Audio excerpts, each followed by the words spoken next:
I'll start from the very question of modernity, can it dissolve identities? A part of my presentation is a repetition for some of you who were in the Bombay seminar, but the second part is something which I brought fresh, keeping in mind that many of you are here.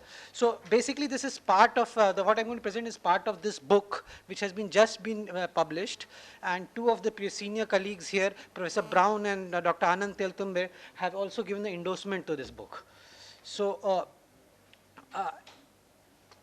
the book is based on 90 Dalit entrepreneurs or the owners of capital who were interviewed, and they come from 13 districts across 6 states. What the book documents is they share their stories and experiences thus far as marketplace, their trajectory from being a wage workers to the present occupants. 90% of the people who were interviewed were part of the traditional wage work occupation earlier. So I'll start with the very simple premise that all of them who I have interviewed are considered to be successful. They have a better life than as a wage worker earlier. But the whole question, the hypothesis is that whether modernity can dissolve identity, can it take away discrimination. This is what it is engaging with. Yes, there is an economic capacity in the market. In modern India to mitigate the social stigma that has been historically associated with lower caste.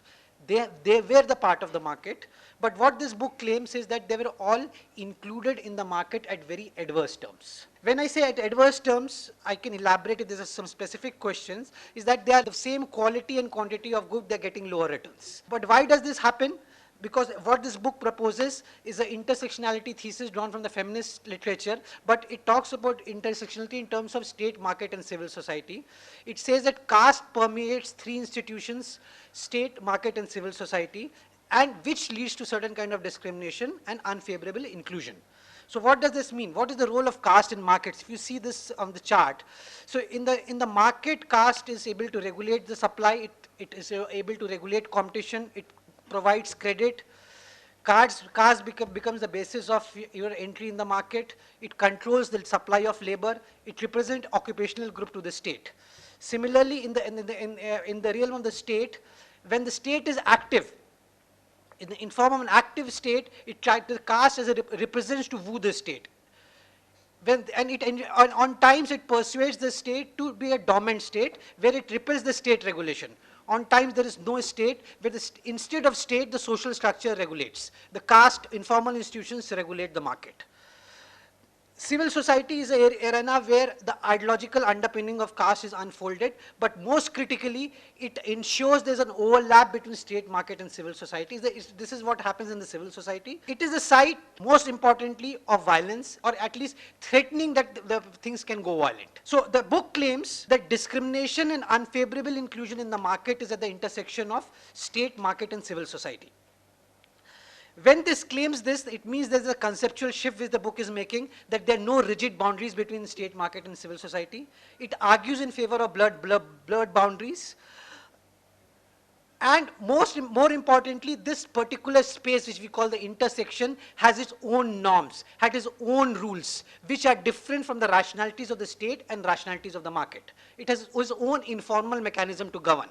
And how does this intersection sustains? The book claims it's because of the social network which is developed by the upper castes. So social network, I'll not get into the definition, it basically means a coalition of people coming together, working with each other interests, and in this case, the identity of religion and caste becomes the basis of that social network, unlike the economic sociological literature from in United States, which basically bases it on trust.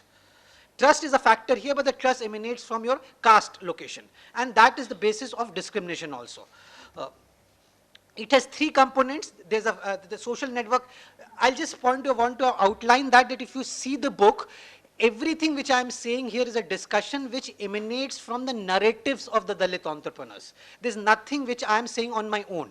So these are the conclusions. So I'm paraphrasing each and every Dalit entrepreneur and then and interpreting them.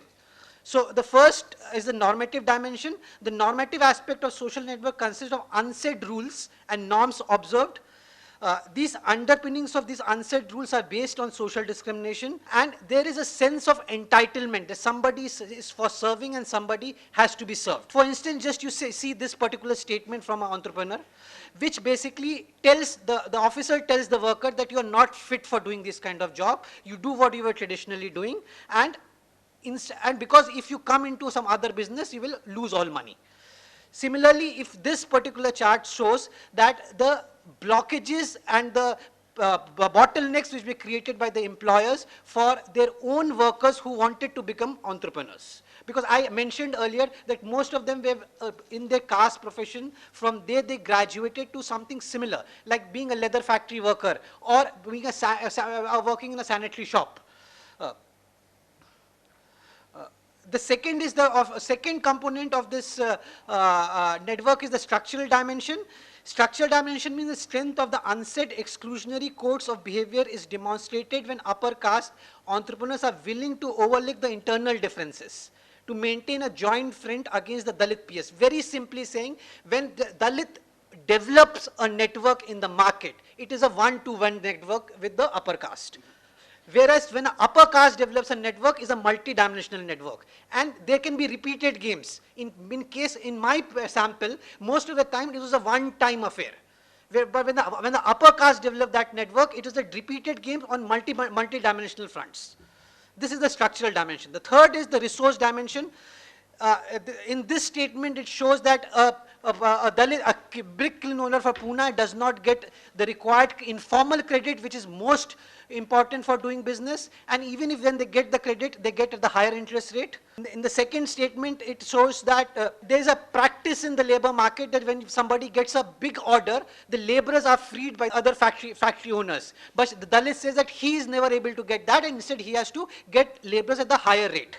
So this is the premise on which the social network works. If I get an order, I get some concession, some labor, some capital from my other peer, but which Dalits are not able to leverage. The third statement here shows is basically that how caste works within the state. So if I know somebody within the state, it's easier for even to pay bribe, or even the bribe is lower for me. If I don't know anybody in the state, then my transaction cost of the bribe is very high. So it is claimed that upper caste are able to create certain kind of access to the state because it's very easy to get some contact through your caste location, and broad caste location I'm talking about is upper caste. There are many statements which says that it does not matter which subcaste you're from, still you're able to get an access to there, which is difficult for Dalits. The fourth statement shows about the violence where the state is, where somebody is removed from the physical space to do business, is auto repair shop, but at the same time the state also helps the person who indulges in violence, which happens to be an upper caste Thakur.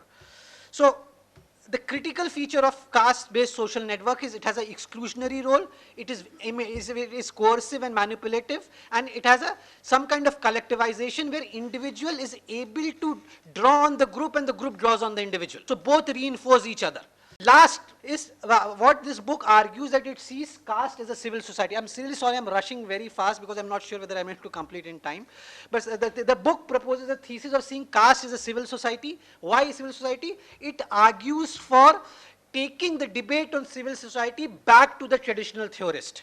Not as only a site as a democratization, but also paying heed to the traditional theorist from diverse ideological spectrum like Locke, Adam Smith, and Hegel, who have argued that civil society is also a site of accumulation. So is the case with the Marxian thoughts like Marx and Gramsci. Either civil society protects private property or is a site of hegemony. In this case, the entrepreneurs which we have interviewed, they will not accept that this is a site of a hegemony because they know that they are unfavorably included. But that's the best possible strategy for them. What this book argues is that if you can see caste as a part of a civil society, you can also caste as a site, caste also as an institution which helps in accumulation and is a part of civil society. So caste is also should be seen David Coates in the American context and Barbara Harris in the Indian context have argued that is a social structure of accumulation. Caste is a social structure of accumulation where, because capitalism cannot be restricted to market and only to economic institution, because it is embedded in both economic and non-economic institutions. Thank you very much.